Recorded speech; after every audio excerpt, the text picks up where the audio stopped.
This is Antoine with another episode of Out and Up, where we encourage young athletes to achieve their very best outside of the game. Like every show, we're blessed to have another awesome guest, and y'all know how I do. I'm going to go ahead and let him introduce himself. I'm Kantrell Shelton. I'm a substance abuse counselor by profession, but I am also the founder and president of Future Starts Now, a nonprofit here in Cumberland County. I thank you, Mr. Shelton, for joining us. You ready to get into the questions? Let's go. Well, I was blessed to meet Mr. Shelton a couple of years ago.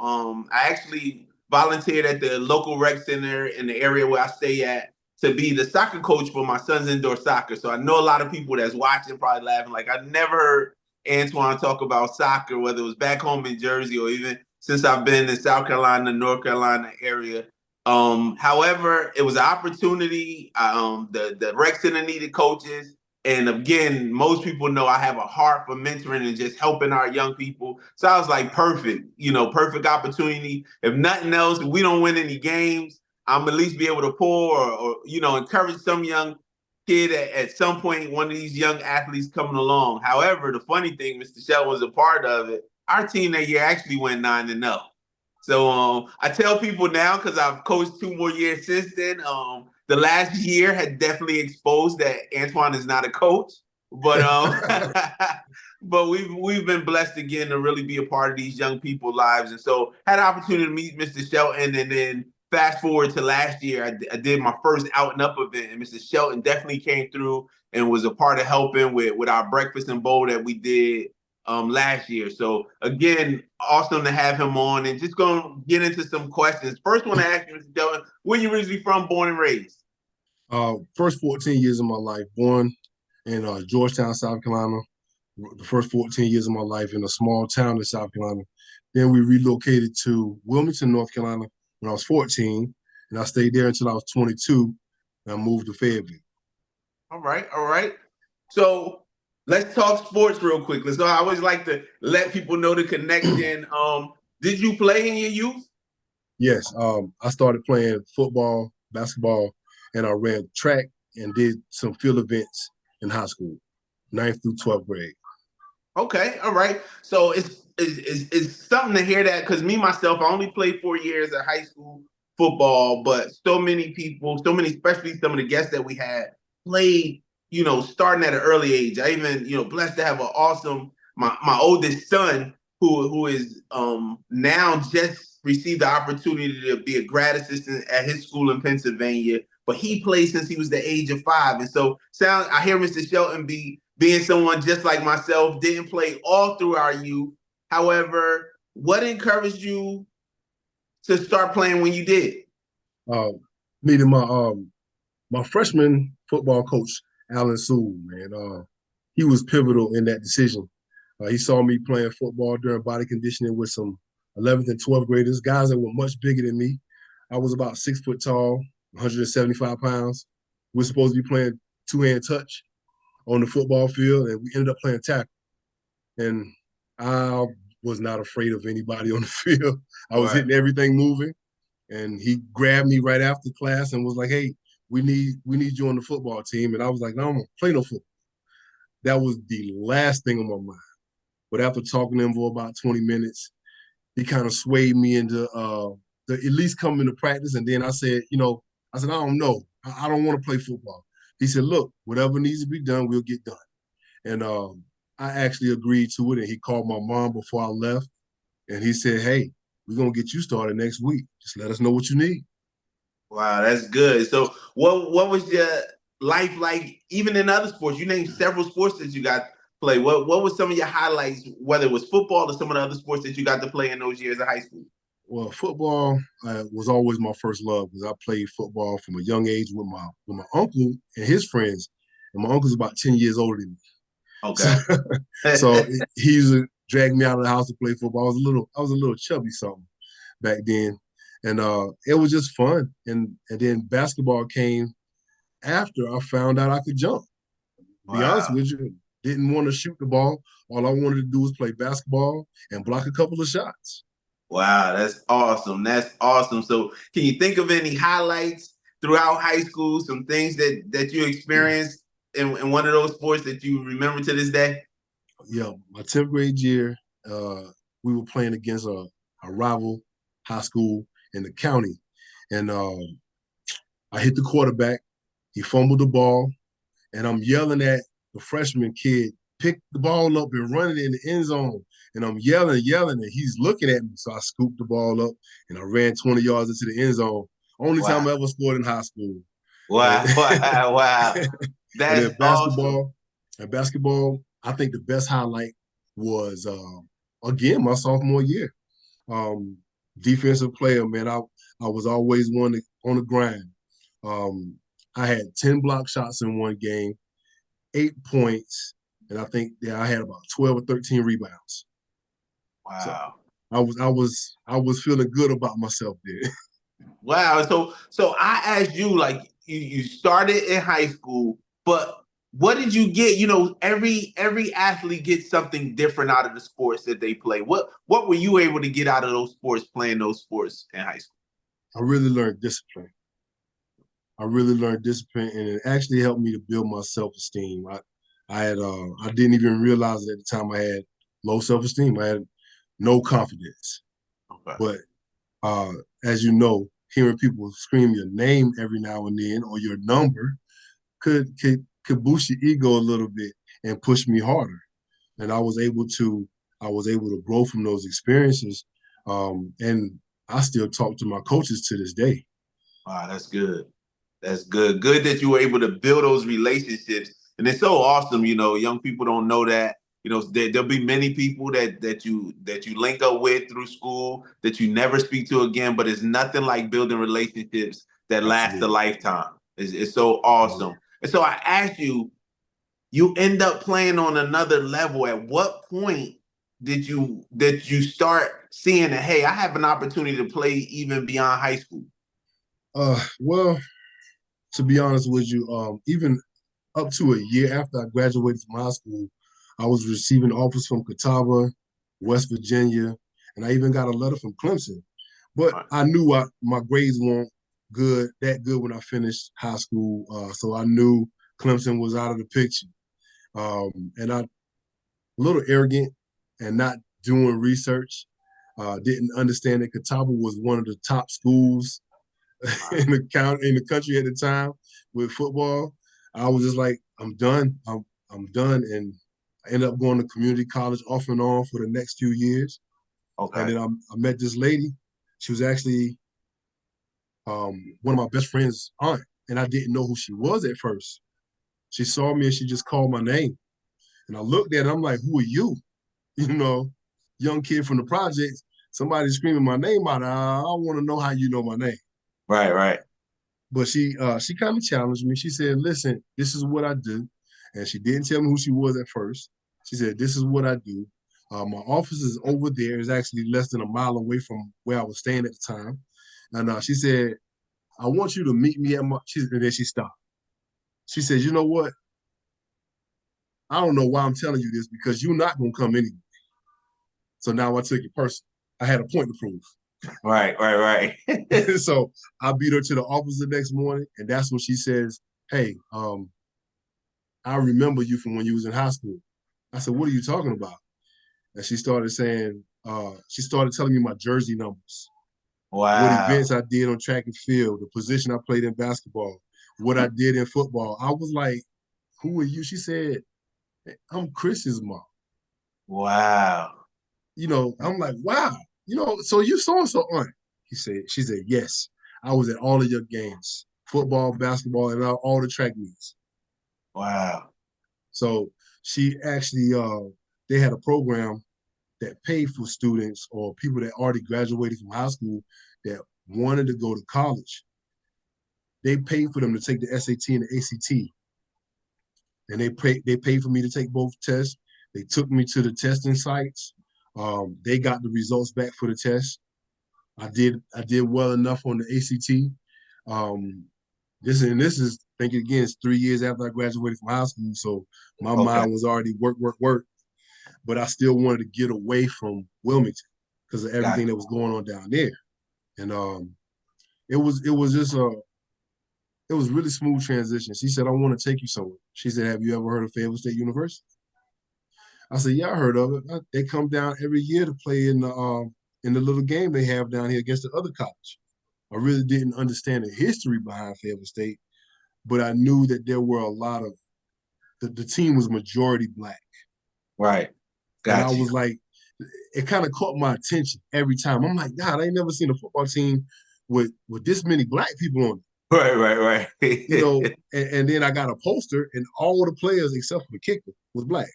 And I was Wow. like, where Fayetteville State University? She said, yeah, I'm going to take you there.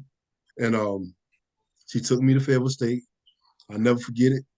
She introduced me to one of the guys in admissions, and he said, follow me, young man. I need to talk to you for a moment.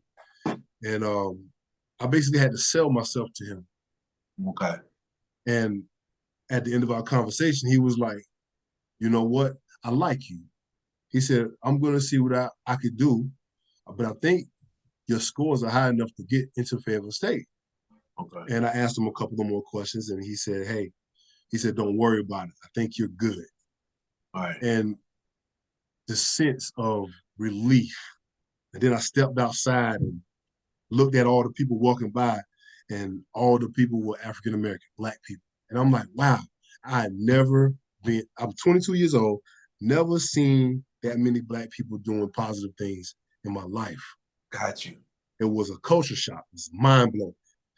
And that all I got my acceptance letter like 3 weeks later. I ain't tell nobody. I was so excited. That's But good. That's good. man, hey, That's good. And so I asked you real quick just to speak to the young athletes. So many young athletes, whether it's grades or other situations, when their high school career is over, many of them would just throw the towel in, and we know from the work we do and coming across some of these young men. I know it from working in detention. This is where they kind of give up on life and they lose hope because the thing that kept them focused for the last 4 years of their life may have been a sport. And then when mm-hmm. that sport is no longer a part of their life, they don't know what to do with life. And again, that's the whole reason for Out and Up platform. Just really encouraging our lives to be a whole, encourage our young athletes to be that whole person where even if the sport is taken away from you after high school, after college, or even on the pro level, you retire, you need to be a complete person. And so that's the Absolutely. reason for the platform. So what do you say to the young man you come, the young lady you come across, and maybe things aren't quite lining up for them to continue their career after high school? You're a story where even after a few years of being out of high school, you were able to then go back. So what do you have to say to encourage that young athlete? Well, one, that hunger should never die. Um, you should always surround yourself with people that push you on all different levels. Not everybody is meant to breathe at the same altitude. Your drive is different than the person next to you, but focus on what you have to focus on. Get those grades. Like when I was, and Antoine probably could co-sign on this as well. When we were coming through school, it was the student, and then it was the athlete. That's The right. students got the scholarships for academics, and then the scholarships for the athletics went strictly on athletics. All right. It was probably around the early to mid 90s they started making the switch to the student athlete. So Right. that emphasizes the student.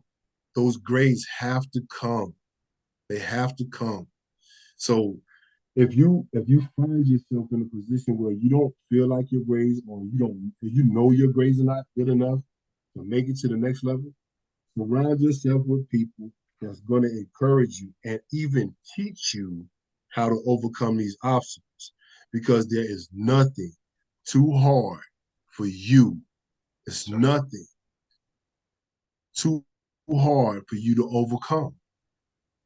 Students have to realize that athletics is a gift from God. You can find an athlete a dime a dozen, but someone that actually is committed to their education. I have a friend of mine from Wilmington. He actually went to Michigan State. He blew out his knee his sophomore year. He Wow. was on a partial academic, partial athletic scholarship. And they said he wasn't he wasn't going to play anymore. Well, he battled back and came back the end of his junior season, did pretty good, came back his senior year, blew his knee out again. Wow. And they tried to take it, they took his athletic scholarship from him. But by that time, his grades were so high, they gave him an academic scholarship. Okay. So he was Okay. still able to finish college. And he went back home for a while, back to Wilmington, and helped out the community. And then him and his wife moved somewhere else. And now they're Okay. doing, from the last time I spoke to him, they're doing great. That's good. So never forget that your grades have to come first. That's right. That's Don't right. build your future on sports. Sports come That's and go, but keep your academics. that's good. Keep them up. That's good. So, what was the time for you at Fayetteville State and your experience in playing football? Just tell us a little bit about that experience, the transition. From leaving high school and then I believe you said you were at a community college for a little while. What was that time like at Fayetteville State? Well, my freshman year at Fayetteville State was a little up and down. We were at the time we were the largest class that Fayetteville State had enrolled, so they didn't have room for everybody on campus. So I was driving from Wilmington to Fayetteville for the first month of school. Wow. But it was worth the drive. I enjoyed my time, gave me time to think and reflect on myself. And it kind of fueled the hunger for me to do better for myself. Okay. Because my mindset had started changing from the streets of Wilmington to the dorm rooms of Fayetteville State. And I continue to learn the history of Fayetteville State. Everybody knows attitude check, Bronco pride. That's You know, right. That's that's right. you know, that's something that I'll never forget.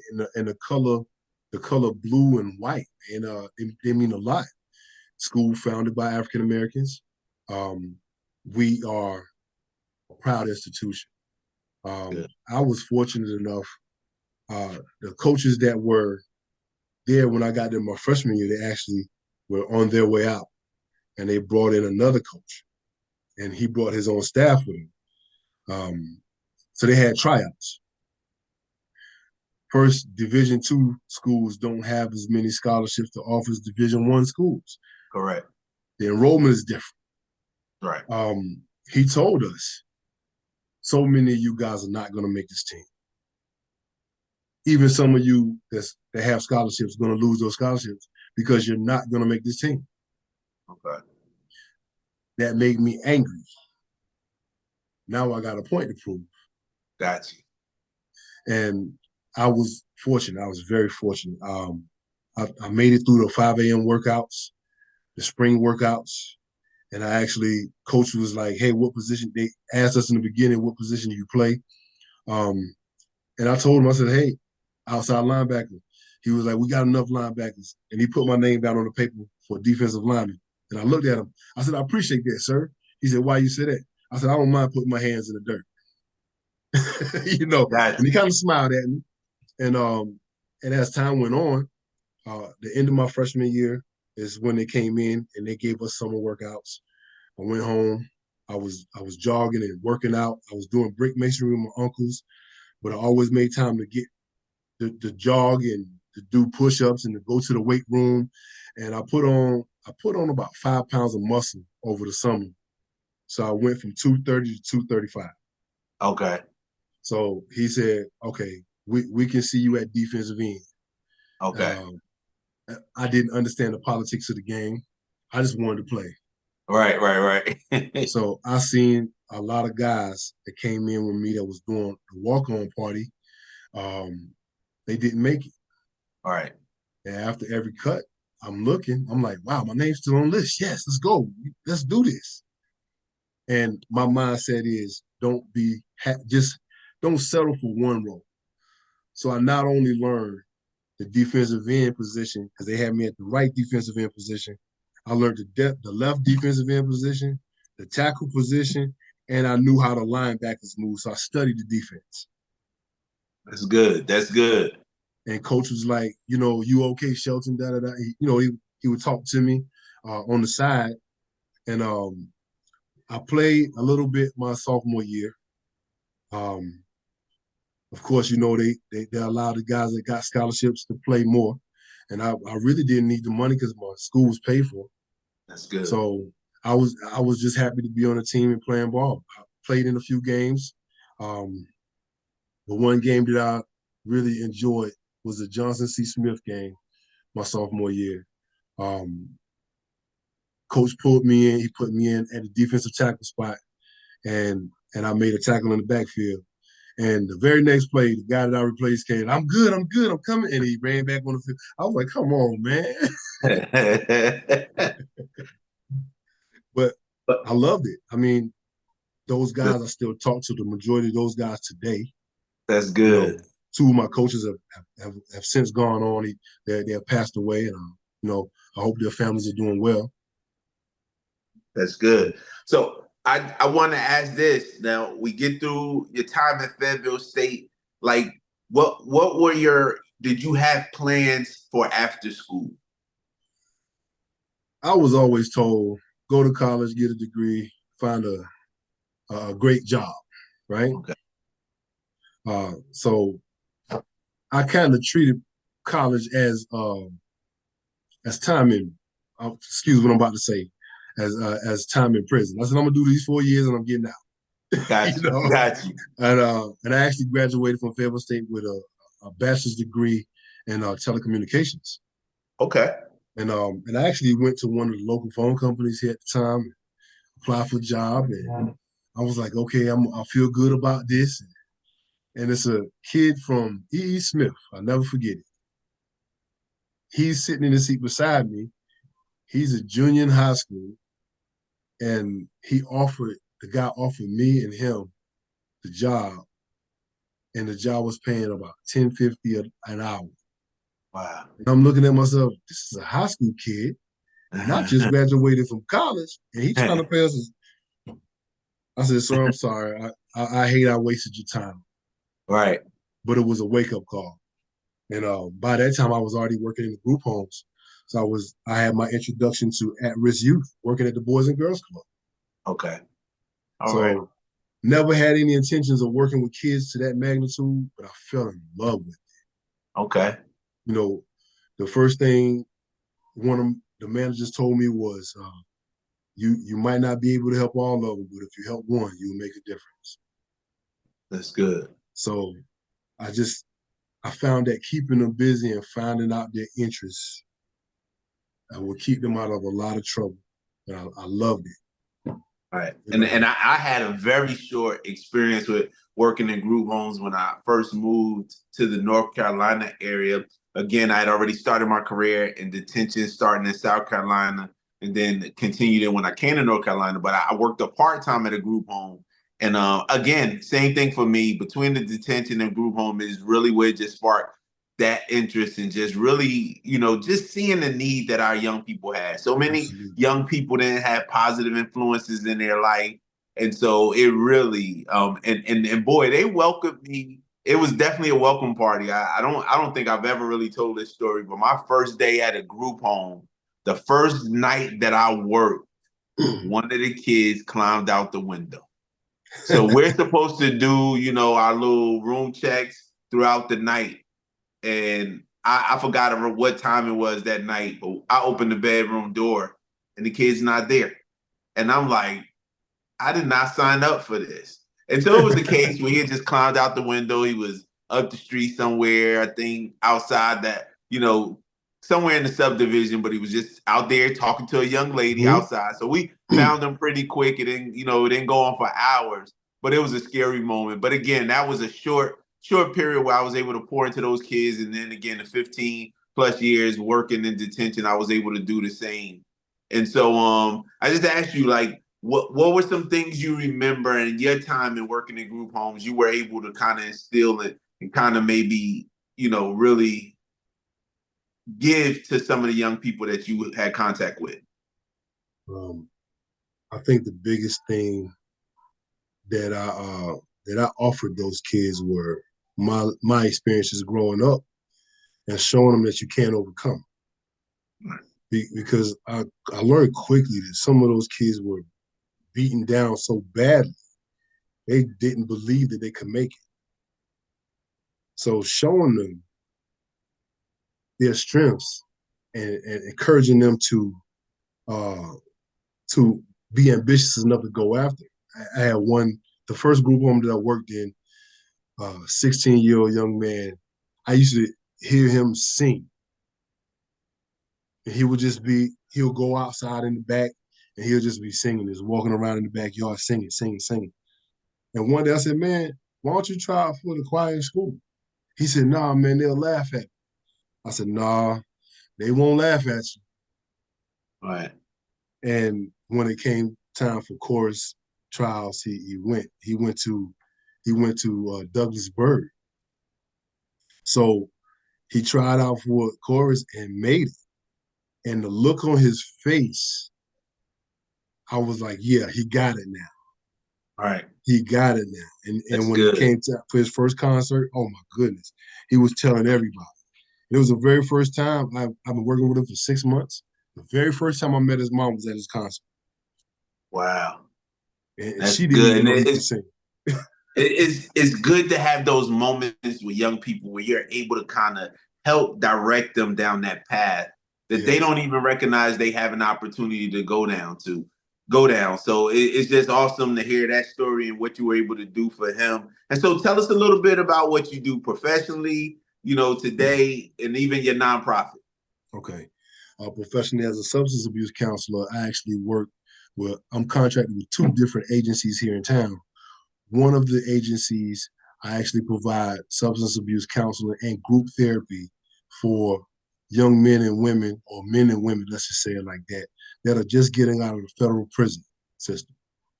So they're coming home from doing how many ever years in the federal penitentiary, and now we are tasked with providing them with treatment to help them readjust to the changes that society has made since they've been gone.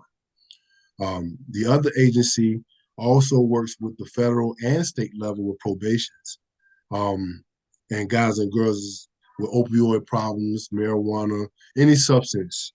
I've even dealt with a couple of people with gambling problems. So Wow. I can pretty much cover any addiction. Okay. Um, and I love it. I love what I do. And doing that and reflecting back on the kids, I had a come to God moment.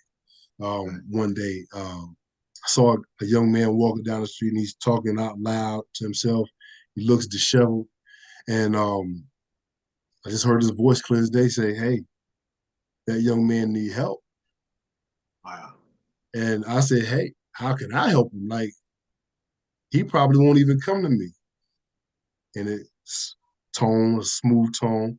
It was, "Hey, kids with problems, if they're not resolved, grow up to be adults with bigger problems. Help the Wow. kids." Wow. So I'm like, okay, cool. I got you. Let's go back. That was probably in 2019 when Okay. that whole exchange took place. But back in 2015, I was doing intensive in-home. And for those of you that may know, I was going to the family's house. It was a last ditch effort to help these kids and their families before the kids were taken out of the home. Okay. So some of the parents looked at it as they wanted to see me as a glorified babysitter, and some of them was fix my kid, and the other one was like, please help me. Right. So and I was in grad school at the time, so I got papers due and the whole nine. I'm working 40 plus hours a week, and I'm studying. I'm taking tests. I'm writing papers, and I'm doing everything I need to do to take my stuff to the next level. And I stayed up writing a final paper till about 6 o'clock in the morning. My wife was gone; she was out of town. I stayed up about 6 o'clock in the morning writing this paper. I said, "Wow, I got to be to work in a few hours. I have a meeting at 9 o'clock." I said, "Okay, I'm gonna take a shower, take a nap, I'm gonna go to work." And my job at the time was about an hour away. So I took a shower, laid down for a few minutes. There wasn't enough sleep. I'm tired, but I'm fighting through. So I go all the way to the job to find out that the staff meeting was canceled. So Wow. I'm upset because nobody called me to tell me it was canceled. They didn't send an email. So I'm like, hey man, you wrong. Y'all wrong for this. So I'm on the way home, and that voice in the back of my mind said, future starts now, grooming future leaders. At the time, I didn't know what it meant. All But right. as time progressed, it became very clear to me. So that's when I started embarking on the journey of starting my own nonprofit. And the nonprofit is called Future Starts Now Incorporated. That's good. And the mentoring aspect of my company is it's called Grooming Future Leaders. And actually, I provide mentoring to young men at 71st Classical Middle School. Uh, Came in at the end of last year, and I had about 9 to 10 solid seventh and eighth, sixth and seventh graders. Okay. Because I told them I don't want to start with the eighth graders because it's too late in the year and they'll be gone to another school next year. So this year I came in and I actually had sixth, seventh, and eighth graders with a total. We just we started out with about I think it was about 10 kids, and now we're up to 17. That's good. That's good. So, and it's me and another gentleman that's doing it. Shout out to Mr. Ray. Yeah. He's excellent at what he does, and we're trying to get some programs in place to help these kids with the grades. Okay. We're building a mentorship tutoring program, a peer tutoring program where students that are doing well in the school can get volunteer hours by helping the tutor the kids that are in the mentoring group with lower grades. Wow. So this year Wow. we're looking to take that to 71st. I'm going to talk to the new principal at 71st High School, and hopefully we can solve some issues and iron out some things and have some of his high school young men to come over and tutor and mentor the That's young good. men a couple of days a week, maybe 3 days a week. That's Um, good. yeah, I mean, I'm loving it, man. That's good. I'm So loving it. I asked this again. I always want our young athletes or even parents, they'll have kids and they can have these conversations when we have guests like yourself. You played, didn't play all through your youth, but you played in high school, went on to play in college, and then you're now giving back and able to help youth. And I'm sure you tell me though, it helps in that you're able to connect with even some of your past life experiences growing up yourself. So how are you able to connect and relate to some of the things that some of the young people go through that you get to talk to? Well, first off, you have to be willing to not only listen to what they're saying, but hear and understand what they're saying. Because what I've learned over the years of working with young people is most of them are not heard. You know, hearing brings a higher level of understanding. So I give them that space to talk. Uh, Before we do anything, I ask them, "How was your day? How was your week? How was the weekend?" And I go around the table because I see the seventh and eighth graders one day of the week, and then I see the sixth graders because I have a larger number of sixth graders. I see them another day, Okay. so they have that opportunity to express themselves, and then we begin to go through our regimen because I'm teaching them skills like communication skill, facial expression, tone of voice, body language. I'm teaching them how to communicate effectively. I'm also teaching them emotional regulation. I want them to understand that you need to think before you act. And problem solving was a big thing this year so far. When you're dealing with young people, there's always some issues. There's always a little drama here and there. So teaching them how to talk to each other and find out the details. I always tell them there's three sides to every coin. There's your side, their side, and then there's the truth. And That's they eat it up. They learn from it. I've had the pleasure of meeting quite a few of the parents, and they tell me thank you all the time. And I'm like, no, thank you, because without your son being a part of this program, there would be no program. That's right. That's You right. know, and we're trying to give back, man. Good. That's good. It's good to hear that. And this is what I encourage in so many of y'all young athletes, whether you go on to play in college or even on to the pros, or your career doesn't go past high school. Always remember your experiences. I always say to people, like, what we go through is not always just for ourselves. Sometimes it's going to be somebody along your path that's going through something similar, and your experience and what you were able to do to overcome that situation may be a big help to somebody else. So I think it's important. I think it's awesome to have examples like yourself that just show how you were able to help from your life experiences, and you go through school, you play sports, but then you're now able to help the young youth that's coming up now, and your heart and passion for helping them and really getting them on the right track. I want to ask a little bit about just your profession as a substance abuse counselor, because I know too often we see it, whether it's high school, all the way. I mean, it's bad in high school, but all the way up, even through professional sports. What are some of the things, and I feel like in asking you, maybe a young person, maybe a parent, maybe a coach hears this episode and they have a player that they know can relate to something I'm about to ask you. But what are some of the various reasons you hear people go through the addictions that they go through? Okay, first, that's a good question, Antoine. One, well, we would like to believe that a lot of the addiction problems actually start in high school. Over the last 12 years of me doing substance abuse counseling, I actually found out that if they start in high school, they started late.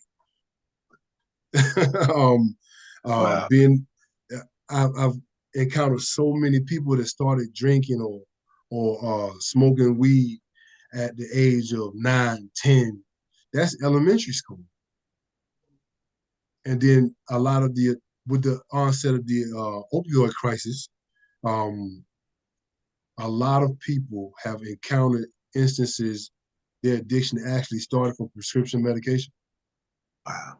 So it's a big thing. Any opioid that they take, if the doctor does not explain it to them properly, abuse is around the corner.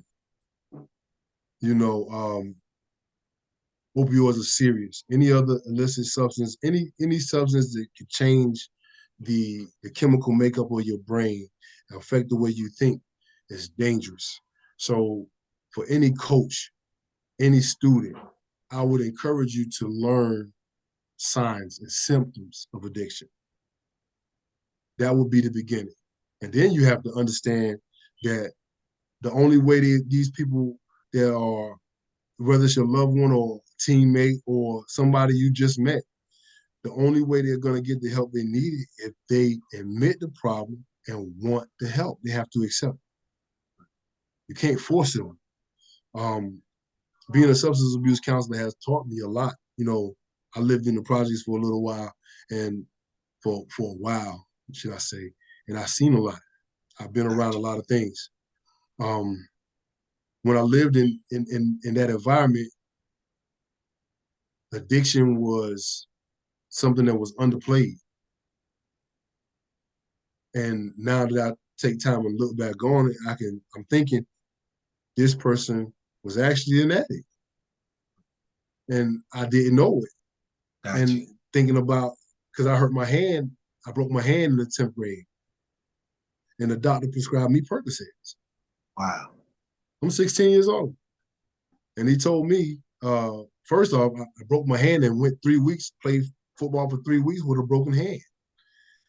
And when I finally got it, they had to give me surgery. The doctor said, well, you take this pill twice a day, and you won't feel none of the pain in your hand. Well, that was a lie. Now I'm thinking about it. I said, man, I was one step away from going back to the doctor and saying, hey, this medicine ain't working. And he would have upped my dosage. Wow. And it's a change I could have, because I didn't know it at the time, but I had a very high tolerance for that particular medication. I was a doorstep away from being an addict. just like that. Wow. But the grace of God, man. I can't never not give too much credit to God. Right. I'm here serving my purpose, hopefully.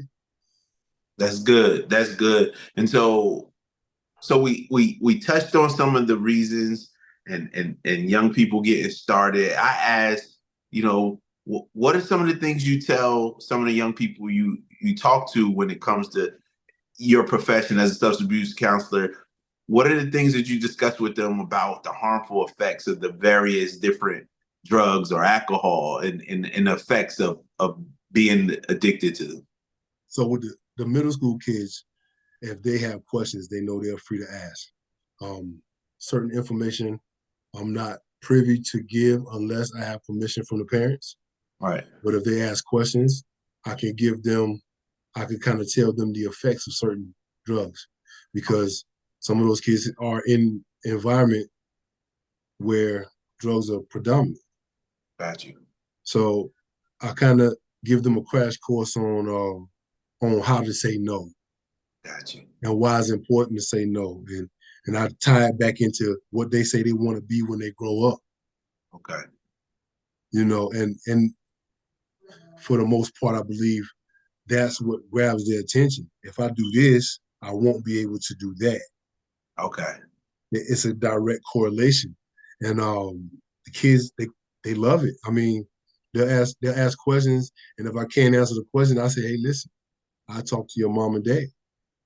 If tell them you want to have a conversation with me, I'll set up a Zoom, and we could have a Zoom meeting, all of us. Okay. And none of them have taken me up on that yet. But Okay. I got a Okay. couple that said they might be doing it during the summertime. So I'm waiting on it. I'm waiting on Okay. it. So Okay. um just just educating them because that's one thing that we know that people can't take away from you, education. If you know, Gotcha. you know. Teaching them the difference between being smart and being intelligent. You know, a lot of people think smart is the end all be all. No, I have to break it down. But we'll get into that another time. Got you. Got you. Got you. So it's been so awesome just the questions that you've been able to answer for us in this short period and just what you're doing to help our young people. I think it's definitely important because I always say when we don't address these issues, you said it earlier, you become that adult with the same issue. And so we watch it and we watch again, it is what motivates me and my why and what keeps me going as far as the platform and keeping it going. Because when I watch as a fan now, when I watch a college player getting in trouble or NFL or NBA or professional athlete period getting in trouble and it's either a connection to either some type of substance abuse or whether it's a mental health issue or whether it's just them dealing with some trauma they didn't deal with in their youth, it takes me back to that place that if we can kind of address some of these issues at a younger level, or earlier stage in life, we won't have as many issues that we see on the larger people like losing their whole careers because Yes. of issues that were not addressed, you know, earlier in life. And so I thank you for the information that you've been able to provide. I know there's so much more that you can give to us, but just go ahead and give us. Do you have a web page or anything for Yes, sir. those that may need your services? Please give us that information. Yes, sir. You can go and check me out at www.futuresninc.org. That's my Okay. website there. You can actually go on and volunteer to be a mentor. You can, if you need someone to be mentored, if you got a child that needs to be a mentee, you can sign them up on there as well. And I'll go through all of that stuff and I'll look at everything and I'll make contact with you. So that again, that's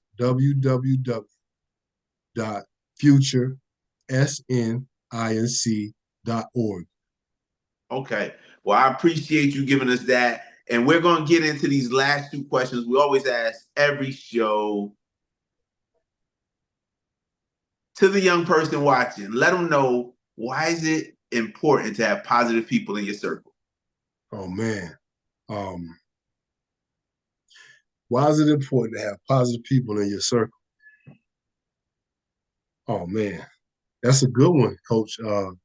Um, having positive supports or positive people in your corner or in your circle is it could be the difference between you staying where you are and moving to the next level and to the next level. Positive people should feed you, not take away from you. Positive people should encourage you, not discourage you. Positive people should love on you in so many different ways that you can't distinguish the ways that they love you, not hate on you, not be envious of your success. Having positive people in your corner or in your circle empowers you.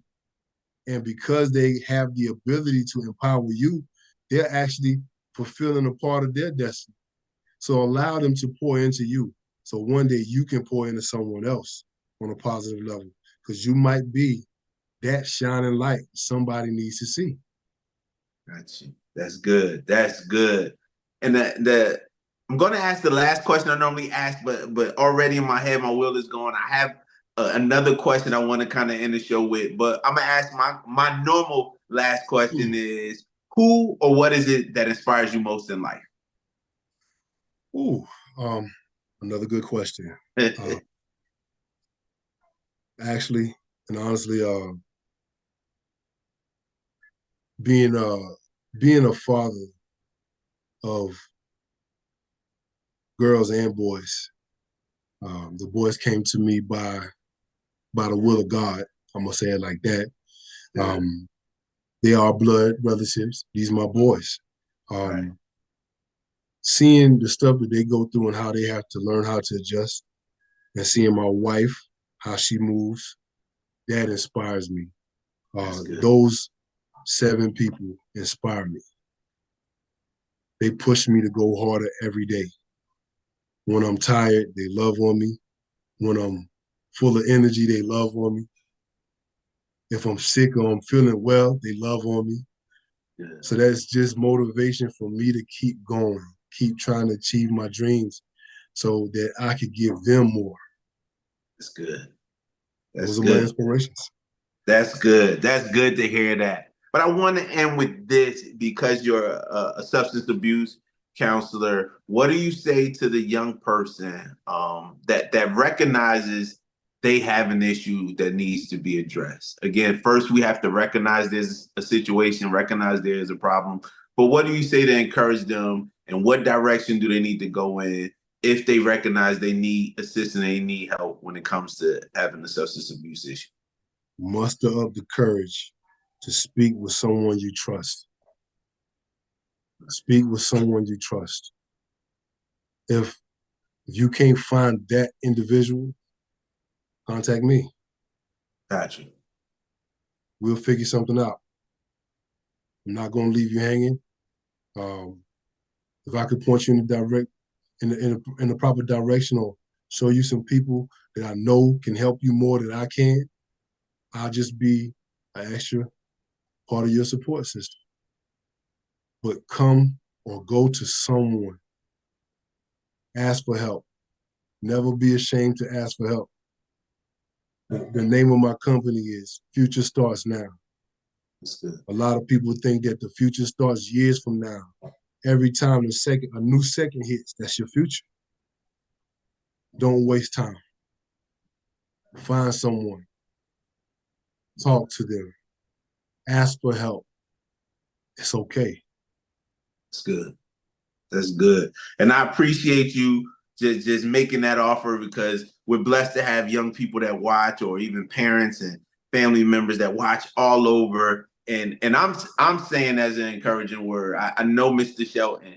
And even if you're someone that's dealing with an issue and it's not in North Carolina, reach out because that could be the first step to connecting you to the help that you need. And if it's a young athlete watching, know that you getting help can be the difference and you experiencing an awesome future, whether it's, you know, owning a company, whether it's becoming a professional athlete or doing something in another profession. It could be the difference in that and you having struggles the rest of your life. So I encourage you, get the help that you needing. Thank you again, Mr. Shelton, for joining us. Problem at all. Y'all know I say at every show, it is good to be great in the sport that you're playing, but it's even better to be great in life. So no matter what you're facing, what you're dealing with, again, today we talked about substance abuse because we see it happening on so many different levels. No matter what it is, get the help that you need. We thank you again for joining us. Continue to join us as we continue to go out and up. See you next episode.